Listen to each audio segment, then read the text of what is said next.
Fungal diseases of the lung.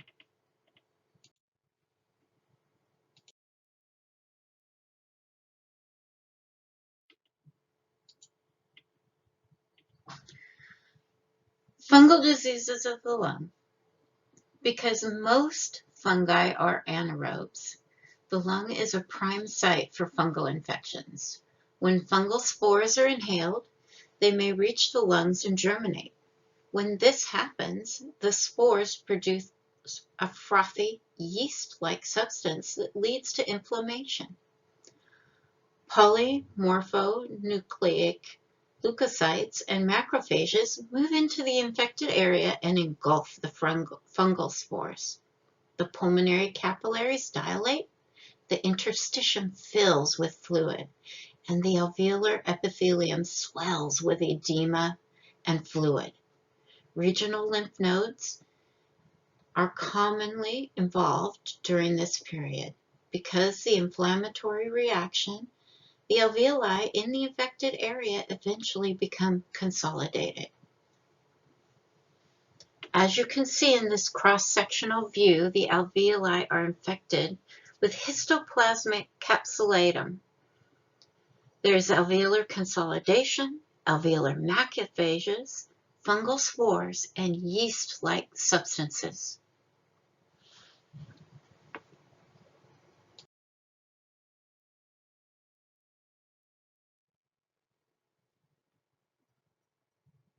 In severe cases, tissue necrosis, granulomas, and cavity formation can be seen. During the healing process, fibrosis, calcification of the lung tissue ultimately replaces the granulomas. In response to fibrosis and occasional calcification, the lung tissue can even retract and become firm. The apical and posterior segments of the upper lobes are the most commonly involved. Anatomic changes of the lungs caused by fungal diseases are similar to those seen in tuberculosis, which we'll talk about in another upcoming segment. Fungal diseases of the lung cause chronic restrictive pulmonary disorder. The major pathologic and structural changes that you see associated with fungal diseases are alveolar consolidation, alveolar capillary destruction, caseous tubercles or granulomas, cavity formation, and fibrosis and secondary calcification of the lung tissue. Fibrosis of lung parenchyma is very common, as well as bronchial airway secretions.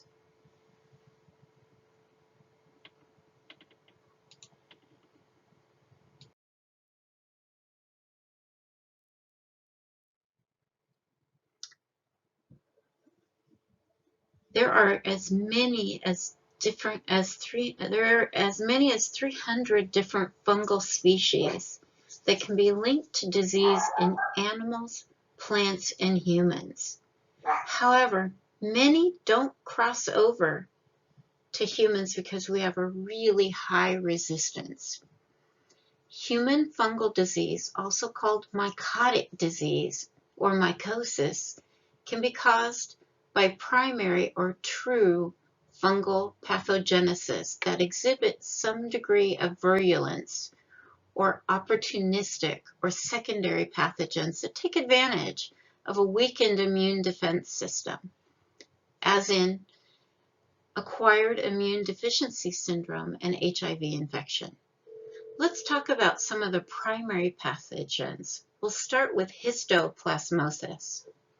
Histoplasmosis, or Histoplasma capsulatum, is a disease in the United States. Its prevalence is especially high in the major river valleys of the Midwest, such as Ohio, Michigan, Illinois, Mississippi, Kentucky, Tennessee, Georgia, and Arkansas. Histoplasmosis is also called Ohio Valley fever.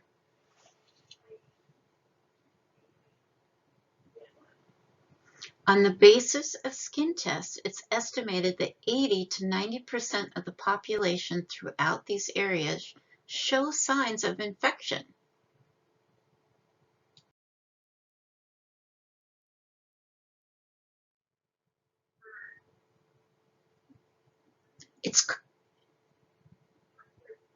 Ohio Valley fever is commonly found in soils enriched with bird poo, such as soil near chicken houses, pigeon lofts, barns, and trees where starlings and blackbirds roost. The birds themselves, however, do not carry the organism, although H. capsulatum spore may be carried by bats. Generally, an individual acquires the infection by inhaling the fungal spores that are released when the soil from an infected area is disturbed, like children playing in the dirt. When the H. capsulatum organism reaches the alveoli at body temperature, it converts to its mycelial or mold form, and it becomes a parasitic yeast. The clinical manifestations of histoplasmosis are strikingly similar to those of tuberculosis. The incubation period for an infection is about 17 days. Only about 40% of those infected demonstrate symptoms, and only about 10% of these patients are sick enough to seek a doctor. Depending on an individual's immune system, the disease may take one of the following forms: asymptomatic primary histoplasmosis, acute symptomatic pulmonary histoplasmosis, chronic histoplasmosis, or disseminating histoplasmosis. Screening and diagnosis for histoplasmosis.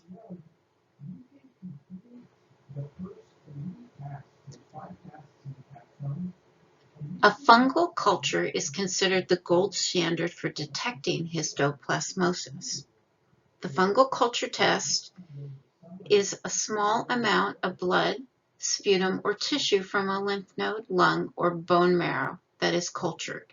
The disadvantage of this test is that it takes time for the fungus to grow, 4 weeks or longer, and for this reason, it's not the test of choice in most cases of disseminated histoplasmosis. Treatment delays in the patient may prove fatal. A fungal stain. In the fungal stain test, a sample which may be obtained from sputum or tissue such as bone marrow, lungs, or skin lesion is stained with dye and examined under a microscope for H. capsulatum. A positive test result is 100% accurate. The disadvantage of this test is that obtaining a sputum sample can be difficult, and obtaining a sample from other sites requires an invasive procedure.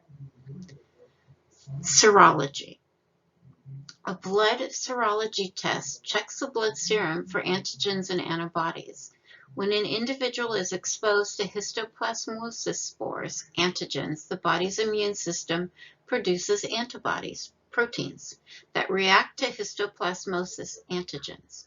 Tests that check for histoplasmosis antigen and antibody reactions are relatively fast and fairly accurate. False negative results, however, can occur in people who have compromised immune systems or who are infected with other types of fungi.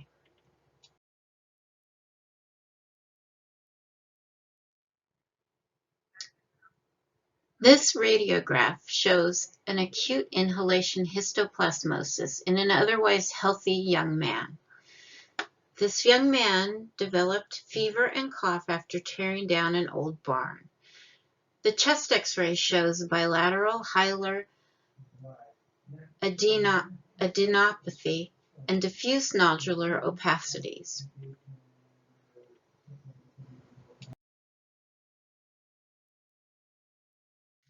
Let's talk about Coccidioidomycosis. Coccidioidomycosis is caused by inhalation of spores of the Coccidioidomycosis, which are a spherical fungi carried by wind-borne dust particles.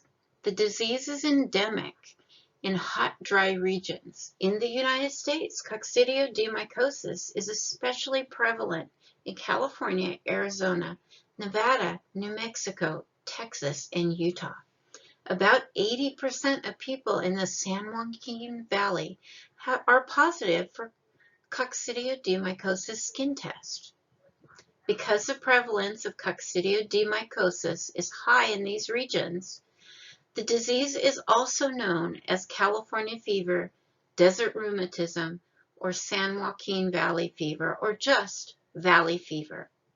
The fungus has been isolated in these regions from soils, plants, and a large number of vertebrates, mammals, birds, reptiles, and amphibians. The C. immitis spores are inhaled, they settle in the lungs and begin to germinate and form round, thin-walled cells, or spiracles. The spiracles, in turn, contain endospores that make more spiracles. The disease usually takes the form of an acute primary self-limiting disease.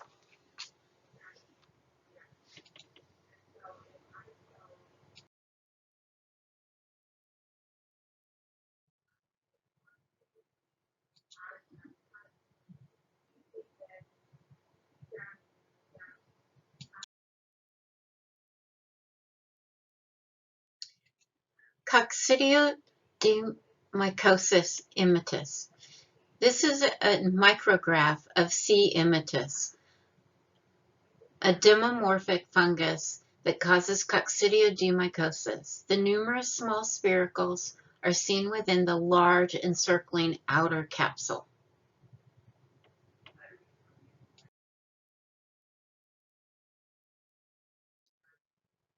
The diagnosis of coccidioidomycosis can be made by direct visualization of the distinctive spiracles in a patient's sputum, tissue exudates, biopsy samples, or spinal fluid. The diagnosis can further be supported by blood tests that detect antibodies of the fungus or from a culture of the organism from infected fluid or tissue.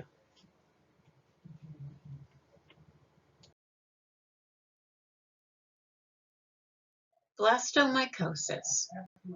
Blastomycosis is also called the Chicago disease, Gilchrist disease, and North American blastomycosis. It's caused by Blastomyces dermatitidis. Blastomycosis occurs in people living in the south central and midwestern United States and in Canada. The infection occurs in 1 to 2 of every 100,000 people in these areas.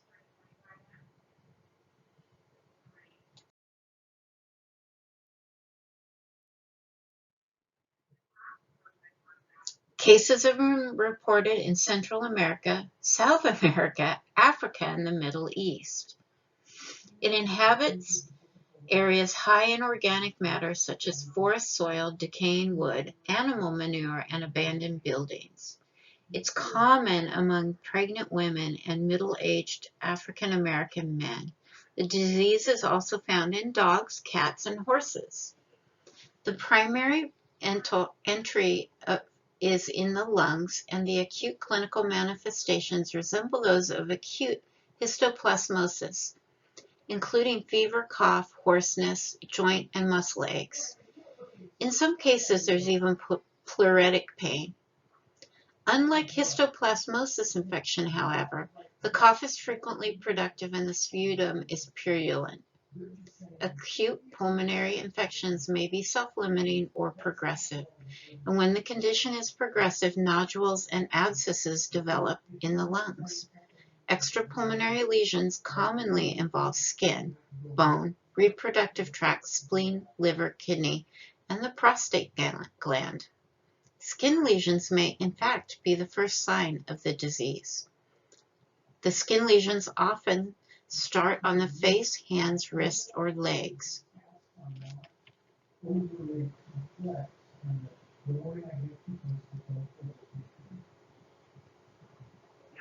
Standard Standardized serologic testing procedures are not available. The diagnosis of blastomycosis can be made from direct visualization of the yeast in sputum, or fungus can be cultured.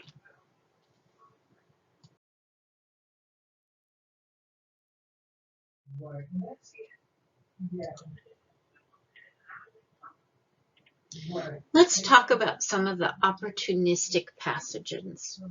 These include Candida albicans, Cryptococcus neoforms, and Aspergillus. Candida albicans occurs as normal flora in the mouth, genitalia, and the large intestine. In the mouth, the infection is called thrush and is characterized by a white, patchy infection on the mouth, gums, and cheeks and throat. In patients with HIV, Candida albicans often causes infection of the mouth, throat, vagina, skin, and lungs. Cryptococcus neoforms is frequently found in the high nitrogen content of pigeon droppings and is readily scattered in the air and dust. Today, it is most often seen in patients with HIV infection or persons undergoing steroid therapy. Aspergillus may be the most pervasive of all fungi. Aspergillus is found in soil, vegetation, leaf mold, food, and compost heaps. Person breathing in air of granaries, barns, and soils are at greatest risk. Aspergillus infection usually occurs in the lungs, where it may present in the form of allergic bronchopulmonary aspergillus, ABPA, a form of asthma. It is almost always an opportunistic infection and poses a serious threat to patients with HIV.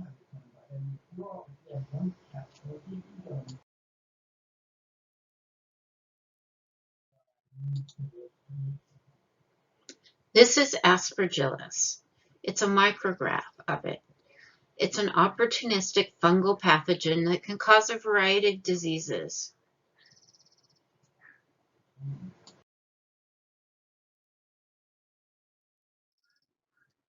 Clinical manifestations often associated with fungal diseases of the lungs.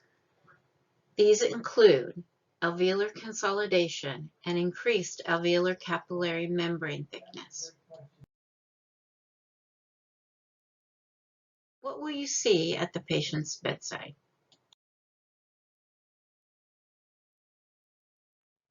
Increased respiratory rate, or tachypnea, increased heart rate and blood pressure.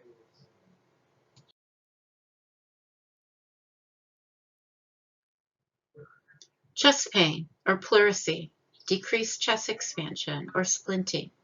Cyanosis, which is a late sign of hypoxemia. Digital clubbing, which is a sign of hypoxemia that has been going on for quite some time. Peripheral edema and neck vein distension, distending neck veins, pitting edema, and an enlarged and tender liver. Cough, sputum production, and hemoptysis. This can be white or purulent depending on what kind of pathogen or fungus is infecting. Increased tactile fremitus and vocal fremitus, dull percussion note, bronchial breath sounds, crackles, rhonchi, and wheezing, and pleural fiction rub if the process extends to the pleural surface, all associated with consolidation, and whispered peccarilary. Again, that goes along with consolidation.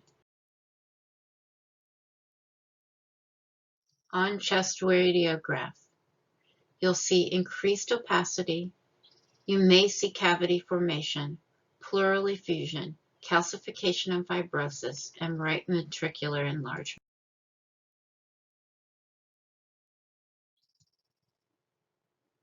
This is a histoplasmoma showing a well-defined spherical nodule. The central portion of the nodule shows calcification.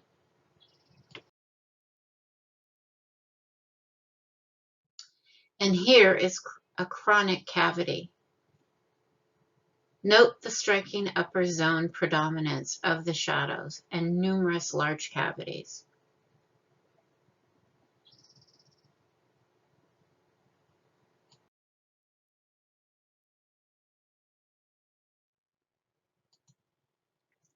General management of fungal disease include antifungal agents that are the first line of defense in treating fungal lung infections.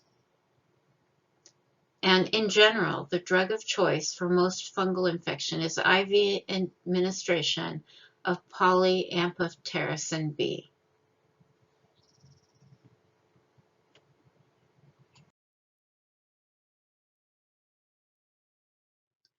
As a respiratory therapist, what would you do? Give oxygen to treat low oxygen levels. Follow your oxygen therapy protocols. Help clear secretions with a bronchopulmonary hygiene protocol. And intubate and ventilate to maintain an open and clear airway with mechanical ventilation protocol.